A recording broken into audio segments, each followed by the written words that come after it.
அனைவருக்கும் வணக்கம். இன்னைக்கு நான் படிக்க போகிற புத்தகம் சுஜாதா அவர்களின் இளநீர். வாங்க கதைக்குள்ள போகலாம். இந்தியா. ஏதோ ஒரு ஊர். ஒரு தினத்தின் முற்பகல். ஊரில் கடைகள் எல்லாம் மூடியிருந்தன. சுவர்களில் புதிய கசியும் சிவப்பில் அவர்களை கொல்லுங்கள் என்று பெரிதாக கோணலாக எழுதியிருந்தது.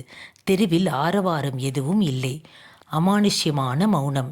வீடுகளில் ஜன்னல்களும் கதவுகளும் மூடப்பட்டு இருந்தன. ஒரு ஜீப்பில் ஆரவாரத்துடன் வந்தது. அதன் மேல் பாகம் திறந்திருந்தது. அதில் சுமார் 15 பேர் நின்று கொண்டும் உட்கார்ந்து கொண்டும் அடைந்திருந்தார்கள். ஜீப்பில் ஓட்டிய இளைஞன் வாயில் சிகரெட் தொங்கியது. நெற்றியில் கைக்குட்டை கட்டியிருந்தான். அனாவசிய வேகத்தை அதை ஓட்டிக்கொண்டிருந்தான். அடிக்கடி கீரை மாற்றிக்கொண்டிருந்தான். சுருண்டு எழுந்த புகைப்படலம் பின்தொடர ஆர்ப்பாட்டமாக சென்று கொண்டிருந்த அந்த வண்டி இலக்கே எதுவும் இல்லாமல் இருந்தது. நேராக சென்று நின்று ரிவால்வர் அடுத்து மறுபடியும் ஆரவாரமாக சென்றது. ஜீப்பில் நடுவில் ஒருவன் மூங்கில் கம்பியால் ஒரு பெரிய கொடி பிடித்து கொண்டிருந்தான். கொடி காற்றில் துடித்து ஆடியது. அவன் அருகே மற்றொருவன் கொஞ்சம் தலைவன் போல இருந்தான். கையில் ஒரு ரைஃபிள் வைத்திருந்தான். அதை வானத்தில் நோக்கி சில தடவைகள் சுட்டபோது மரங்களிலிருந்து பறவைகள் படபடத் என்று விலகின. அவர்கள் யாவரும் கையில் சலங்கைகளும் கம்புகளும் வைத்திருந்தார்கள். வெற்றி, வீரம், ரத்தம், போர் என்று வார்த்தைகள் உபயோகப்படுத்தி கத்திக்கொண்டு போய்கொண்டிருந்தார்கள். அவர்கள் அவ்வளவு தூரம் தெருவில் சத்தமிட்டு அந்த கதவுகள் திறக்கவில்லை. அந்த ஜனங்கள் வெளிவரவில்லை. சிறிய ஊர் என்றான் ஒருவன். பயந்து கொண்டார்கள் என்றான் இன்னொருவன். Free India restaurant. நிறுத்து ஜீப்பை, உடை கதவை என்றான். போர்டை அடித்து கொண்டு வந்தவன். சரமாரியாக அந்த ஃப்ரீ இண்டியா ரெஸ்டாரண்ட் மூடிய கதவுகள் மேல் கற்கள் விழுந்தன. நிறுத்தாத, போ, டவுன் பக்கம் விடு என்றான் தலைவன். டவுன் பக்கம் என்று ஜால்ராவுடன் அவர்கள் பாடினார்கள். நம் நாடு நமதே, நம் மொழி நமதே. ஜீப் புதிய வழியில் சற்று தூரம் சென்றது. இளநீர் என்றார்கள். ஒரு மரத்தின் அடியே ஒரு கிழவன் இளநீர் கொத்துடன் வைத்து இளப்பாரிக் கொண்டிருந்தான். ஜீப்பை விசுக்கென்று நின்றது. அவர்கள் துள்ளி குதித்து வெளியே வந்தார்கள். தூரப்பார்வை குறைந்த அந்த கிழவன் சலனமில்லாமல் உட்கார்ந்திருந்தான். தாத்தா, இளநீர் விற்கிறியா என்று கேட்டான். கிழவன் நிமிர்ந்தான். ஏன் என்றான். தாத்தா, இன்றைக்கு எல்லாம் பூராம் பந்த். இன்றைக்கு ஒன்றும் விற்கக்கூடாது தெரியுமா? தாத்தா, அறிவாள் இருக்கிறதா என்றான் மற்றொருவன். அவர்கள் அந்த இளநீர் கொத்துக்களிலிருந்து ஆளுக்கொன்றை எடுத்து கொண்டார்கள். விடுங்கள், நான் தருகிறேன் என்றான் கிழவன். தாத்தா, நீ கிழவன், இன்றைக்கு வியாபாரம் பண்ணாத. ஏன்? நம்ம மாநிலத்தில் இன்றைக்கு பந்து, கதவடைப்பு, எதிர்ப்பு. அப்படியா? ஏன்? என் இளநீரை கொடுத்து விடுங்கள். எனக்கு கணக்கு தெரியவில்லை. தாத்தா, அரிவாள் இல்லையா? காசு தெரியா? அரிவாள் தரேன். தரேன். காசு தருகிறேன், தா. கிழவன் சாக்குக்கு அடியில் இருந்த அரிவாளை எடுத்து கொடுத்தான். அந்த இளைஞன் புன்னகையுடன், இளநீர் வெட்டவா தாத்தா? உன் தலையை வெட்டவா என்றான். கிழவன் சிரித்தான். தலைவன் போலிருந்தவன் மற்றவர்களை கட்டுப்படுத்தினான். கிழவன் மூத்தவன். அவனுக்கு தெரியாது. தாத்தா, உன் இளநீர் சுருட்டிக்கொள் என்றான். ஏன்? யாரும் வாங்க மாட்டார்கள். எல்லா கதவுகளும் அடைத்திருக்கின்றன. ஏன்? நம்மவர்கள் வேறு ஊரில் அடித்து கொள்கிறார்கள். அதற்கு எதிர்ப்பு. கிழவனுக்கு புரியவில்லை. என் அரிவாளை கொடு என்றான்.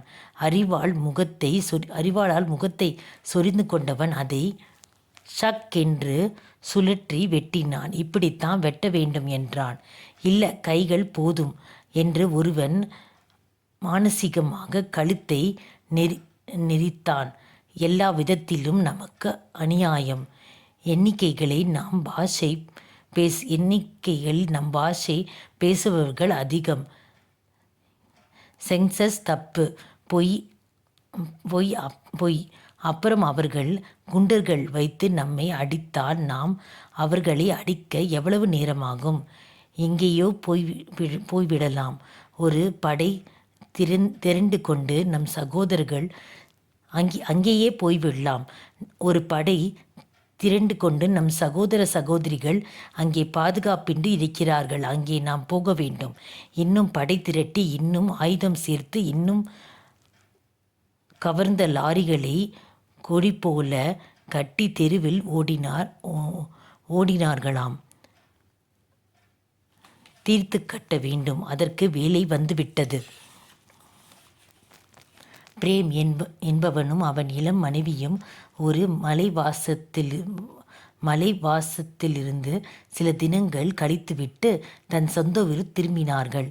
இரு மாநிலங்களும் எல்லையில் இருந்த அந்த ஊரை காரில் கடந்தார்கள். 5 மணி நேரம் தொடர்ந்து கார் ஓட்டியதால் அவன் களைத்திருந்தான். தன் புதிய மனைவியுடன் அவன் வெளியே உலகை மறைந்து கழித்து புதிய ஆச்சரியங்கள் நிறைந்த கண்களில் ஞாபகத்தில் உற்சாகமாக இருந்தான். அவனுடைய அருகில் ஒட்டி கொண்டு உட்கார்ந்திருந்த அவன் மனைவி தலை வகுடில் ஆரம்பத்தில் குங்குமம் இருந்தது.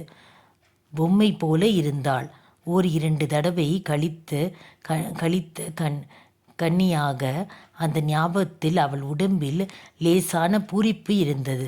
கண்கள் நாணத்திலும் வெயிலிலும் சிவந்திருந்தன. எல்லா கடைகளிலும் பூட்டியிருக்கின்றன. ஏன் என்றாள். லஞ்ச நேரமாய் இருக்கலாம். இந்த பிரதேசத்தில் ஜனங்கள் சோம்பேறிகள் என்றான். அவள் துடையில் மேல் கையை வைத்தான். அவள் அந்த கையை ஒதுக்கி ஸ்டேரிங்கில் மேல் வைத்து அப்புறம் என்றாள். பிரேம் அதோ பாரு என்றாள். தூரத்தில் மர நிழலில் ஒரு கிழவன் இளநீர் சேகரித்து கொண்டிருந்தான். அருகே சில இளைஞர்கள் இளநீர் குடித்து கொண்டு சிதறி நின்று கொண்டிருந்தார்கள். இளநீர் விற்கிறான் எனக்கு தாகமாக இருக்கிறது என்றாள். ஓகே மேம் சாப், கட்டளை என்றான். தூரத்திலிருந்த அந்த ஃபியட் கார் வருவதை அவர்கள் பார்த்தார்கள். வேகம் குறைந்து அது நின்றது. அதன் முன் பக்கத்தில் ஓர் இளைஞனும் பொண்ணும் ஒட்டி கொண்டு உட்கார்ந்திருந்தார்கள். அந்த இளைஞன் நவீனமான உடை அணிந்திருந்தான். அவன் காரின் கதவை திறந்து கொண்டு ஒரு தடவை தன் கைகளால் உயர்த்தி சோம்பல் முறித்து கொண்டான். பைக்குள் கைவிட்டு பர்ஸை எடுத்துக்கொண்டு கிழவன் அருகே சென்றவன் அவன் சலனத்தை அவர்கள் விடாமல் கவனித்து கொண்டிருந்தார்கள். அந்த பெண் அவர்களை பார்த்தாள். தலை கலைந்த இளைஞன் ஒருவன் அவளை பார்த்து பளீர் என்று பற்கள் தெரிய சிரிப்பதை பார்த்து தலை குனிந்து கொண்டாள். கித்னா என்றான் பிரேம். கிழவன் புரியாமல் என்ன என்றான். கித்னா, ஹவு மச் என்று இளநீரை தொட்டு சாடை செய்து காட்டினான். கிழவன் அருகே நின்றவர்கள் பார்த்தான். அவர்கள் தலையில் கர்ச்சீப் வைத்தான். வா என்று மற்றவர்களை அழைத்தான். அவர்கள் அவனை மெதுவாக நெருங்கினார்கள். தாத்தா, இவனுக்கு இளநீர் கொடுக்காதே. அந்த இளைஞனும் கிழவனும் ஒருவரை ஒருவர் புரியாமல் விழித்தார்கள். மேலும் சிலர் அருகே வந்தார்கள். நீ எந்த மாநிலத்தவன்? பிரேம் ஆங்கிலத்தில். மன்னிக்கவும், எனக்கு உங்கள் பாஷை தெரியாது, ஆங்கிலத்தில் பேசுங்கள் என்றான். கோபால், இவனை இங்கிலீஷில் கேள். கோபால் என்பவன் ஆங்கிலத்தில் நீ எந்த மாநிலம் என்றான். பிரேம், நான் இந்தியன் என்றான். பிரேம், இளநீர் வேண்டாம், வா போகலாம் என்று கலவரத்துடன் கூப்பிட்டாள் அந்த பெண். அவள் எதிரே ஒருவன் நின்று கொண்டு அவளை பார்த்து கொண்டிருந்தான். பிரேமுக்கு அந்த இடத்தில் உஷ்ணம் திடீர் என்று உறைந்து அந்த இளைஞனின் முகத்தில் விரோதம் தெரிந்தது. அந்த ரைஃபிள் தெரிந்தது. அந்த கம்புகள் தெரிந்தன. There is no India mister. இவன் அவர்களை சேர்ந்தவன்தான். ஆமாம், ஆளை பார்த்தாலே தெரிகிறதே. பிரேம், ப்ளீஸ் வந்துவிடு, எனக்கு பயமா இருக்குது. அப்பொழுது அவனை அவர்கள் சூழ்ந்திருந்தார்கள். அவன் சட்டையை அவர்கள் ஒருவன் தொட்டு துணியால் பரிசோதித்தான். மீசை அழகாக வைத்திருக்கிறான் பார். பிரேம் கிளம்ப முயற்சி செய்தான். அவர்கள் நட்புடன் விளக்கினான். அவர்கள் வழிவிடவில்லை. விடுங்கள், அவளை இளநீர் குடிக்கட்டும் என்றான் கிழவன். கோபால், உங்கள் மாநிலத்தில் எங்கள் ஆசாமிகள் கொண்டிருக்கிறார்கள் என்றான். எனக்கு மாநிலம் கிடையாது, எனக்கு மாநிலம் கிடையாது. தப்ப பார்க்கிறான். நீ பேப்பர் பார்க்கலையா? இன்றுதான் மாநிலம் முழுவதும் கதவடைப்பே என்று என்ன தைரியம் இருந்தால் நீ கார் ஓட்டிச் செல்வாய்? மன்னிக்கவும், சென்ற 3 தினங்களாக நான் பேப்பர் பார்க்கவில்லை. உன் சொந்த ஊர் எது? பிரேம் சற்று பயத்துடன் புன்னகை செய்தான். ப்ளீஸ், எனக்கு வழிவிடுங்கள். இன்று கார் ஓட்டக்கூடாது. சரி சரி, நான் திரும்பிச் சென்று ஓரத்தில் நின்று விடுகிறேன். எனக்கு வழிவிடுங்கள். காலை தொட்டு வணங்கு, வழிவிடுகிறேன். பிரேம் ஊரை சொல்ல மாட்டான் என்கிறான் பார். சிலர் அவன் மனைவிக்கு முன் கிராமிய நடனம் ஆடிக்கொண்டிருந்தார்கள். அவன் சற்று தயக்கத்துடன் தயங்கினான். சற்றுதான். அவன் நெற்றியில் வியர்வை முத்துக்கள் தெரிந்தன. என்ன செய்ய வேண்டும்?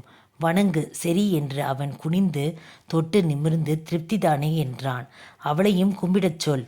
உன் மனைவியையும் வணங்கச் சொல். அவர்களில் சிலர் காரின் அருகே சென்று அதன் கதவை திறந்து வா வெளியே என்று அவளிடம் கத்தினார்கள். அவள் பயந்து சீட்டின் ஓரத்தில் ஒதுங்கி முற்பட அதன் ஜன்னல்கள் வழியாக முகங்கள் தெரிந்து சிரித்தன. ஒருவன் அவன் மார்பில் தொட்டான். அப்பொழுது அந்த இடத்தில் திடீரென்று எரிமலை வெடித்த அந்த இளைஞன் திமிரி விலகிக் கொண்டு விடு அவளை என்று கார் அருகே ஓடி அவர்களை தள்ளினான். அவர்கள் அவன் சட்டையை பிடித்தார்கள். அந்த பெண் பீதியுடன் கதவை திறந்து அவனை அனுமதிக்க முயற்சி செய்ய, ஆனால் அவள் உள்ளே செல்ல முடியவில்லை. காரில் பேனட்டில் 3 பேர் ஏறி உட்கார்ந்து கொண்டார்கள். இளைஞன் மிக மிக பலத்துடன் தன் காரில் நுழைந்து அதை கிளப்ப முயற்சி செய்தான். அவர்கள் அவனை முரட்டுத்தனமாக பிடித்து வெளியே இழுத்தார்கள். அவன் கண்மூடித்தனமாக மர்டர் என்று யாரையோ அடித்தான். அவன் உடைகள் கிழிந்தன. அவர்கள் அவன் மேல் பரவினார்கள். இப்பொழுது அந்த சிக்கலான கூட்டத்தில் அந்த இளைஞனும் பெண்ணும் எங்கிருந்தார்கள் என்பது தெரியவில்லை. காரின் உள்ளே நுழைந்து பொருட்களை வெளியே சிதறினர். மேரேஜ் மேனுவல், அந்த பிரதேசத்தில் ரூட் மேப், தண்ணீர் பாட்டில், வளையல்கள், முத்து. காரின் உச்சியில் ஒருவன் ஏறிக்கொண்டு நடனமாடினான். கார் சீராக ஆடியது. பிரேமின் குரல் ஹீனமாக கேட்டது. உங்களைப் போல ஆயிரக்கணக்கில் இங்கே இருப்பதை நினைத்து பாருங்கள். நான் ஒரு இந்தியன். நான் கோபால். ரைஃபிளை எடு. அங்கிருந்து சற்று தூரத்தில் சாலையில் சுதந்திரமாக திரிந்து கொண்டிருந்த வற்றிப்போன பசு ஒன்று வெடித்த சத்தத்தை கேட்டு திரும்பி பார்த்தது. இந்த கதையை சுஜாதா அவர்கள் 1973 எழுதியிருக்காங்க. இவ்வளோ நேரம் கேட்ட அனைவருக்கும் நன்றி.